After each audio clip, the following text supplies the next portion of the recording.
امام حسن کہتے ہیں میری اماں سارے کام کرتی تھی گھر کے. اب تو شہزادے ہیں نا ہمارے بچے, کام اور بچی, یعنی بچی میکے سے واپس آتی ہے تو سب سے بڑا دکھڑا یہ سناتی ہے کہ وہ کام بڑا کراتے ہیں. یہی ہے نا دکھڑا؟ ہاں نہ تو کریں. سب سے بڑا دکھڑا کیا ہے؟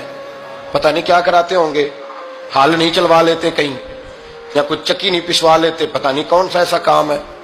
اور میں, آپ ناراض نہ ہو جانا, میں بھی بیٹی کا باپ ہوں, میں بھی بہنوں کا بھائی ہوں, میں بھی اس بات کو سمجھتا ہوں, لیکن ایک بات ذہن میں رکھنا کہ یہ بات نہیں ہے کوئی کرنے والی کہ سارے بچی کے ماں باپ جمع ہو کے پہنچ جاتے ہیں ہماری بچی جی کام بڑے کرتی ہے. مثلا کیا کرتی ہے, کیا کرتی ہے وہ؟ آؤ میں بتاؤں میرے مصطفیٰ کی بیٹی کیا کرتی ہے. میں نے سینکڑوں دفعہ یہ بات کی اور میرا دل کرتا ہے روزانہ کروں, پھر کرتا ہوں. دنیا میں کوئی اتنا غریب ہے جس کی بیٹی اتنا کام کرے کہ ہاتھوں پہ چھالے پڑ جائیں؟ ہے کوئی اتنا غریب تو اٹھ کے بتائے کہ میری بیٹی سسرال میں اتنا کام کرتی ہے کہ چھالے پڑ جاتے. میں دکھاتا ہوں, میرے رسول کی شہزادی کو چھالے پڑ جاتے.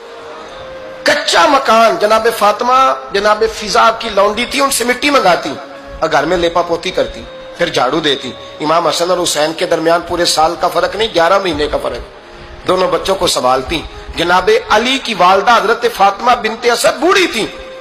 جناب فاطمہ وہ کھول کے نوکری کرتی کہ حضرت فاطمہ بول پڑتی, حضرت فاطمہ بنت اسد بول پڑتی. کہتی بیٹے فاطمہ میرا اتنا نہ خیال رکھا کر, تیرے اپنے بھی بچے ہیں. جناب فاطمہ فرماتی آپ صرف علی کی ماں تو نہیں نا, آپ میری بھی تو ماں ہے نا.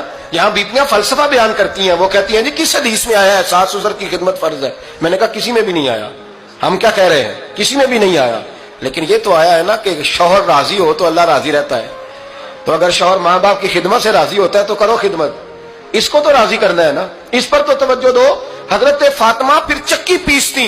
چکی چکی یہ آسان جملہ نہیں کہہ جاتے, ہم سن لیتے ہیں. آپ چکی پیس کر, جو پیس کر اس کا آٹا بنانا, پھر بچوں کے لیے کھانا پکانا. پھر ایک دن کہنے لگے علی آپ کی آمدن تھوڑی ہے, خرچے زیادہ, چرخا نہیں لا دیتے. فاطمہ کیا کرو گی؟ فرمایا تھوڑا سا سود بنا لیا کروں گی, تم بیچ آیا کرنا. چلو میں تھوڑا ہاتھ بٹاؤں گی. یہ ساری ڈیوٹیاں کر کے حضرت حسن برواتے ہیں. پھر عزت والے رسول کی عزت والی بیٹی, پھر شانوں والے نبی کی شانوں والی بیٹی, پھر پاک محبوب کی پاک شہزادی, ساری ڈیوٹیاں کر کے رات کو مولا علی سے کہتی اگر آپ اجازت دیں تو اللہ کو راضی نہ کر لوں. حضرت علی فرماتے فاطمہ جیسے دل کرے. تو امام حسن کہتے ہیں پھر میری ماں مصلی بچھا لیتی, مصلی, اور پھر ساری رات وہ نماز پڑھتی, ساری رات. اور فرماتے ہیں جب سویرے ہاتھ اٹھاتی تو پہلی دعا یہ کرتی اے اللہ میرے رسول کی امت پہ رحم فرما, اے اللہ میرے رسول کی امت پہ رحم فرما. تو کہتے ہیں زمانے بیت گئے یہ دعا سنتے تھے. ایک دن میں قریب گیا تو میں نے کہا امی حضور کوئی دعا میرے لیے بھی کر دیں, کوئی حسین کے لیے بھی کر دیں, کوئی زینب کے لیے بھی کر دیں. ساری دعائیں امت مصطفیٰ امت مصطفیٰ امت مصطفیٰ.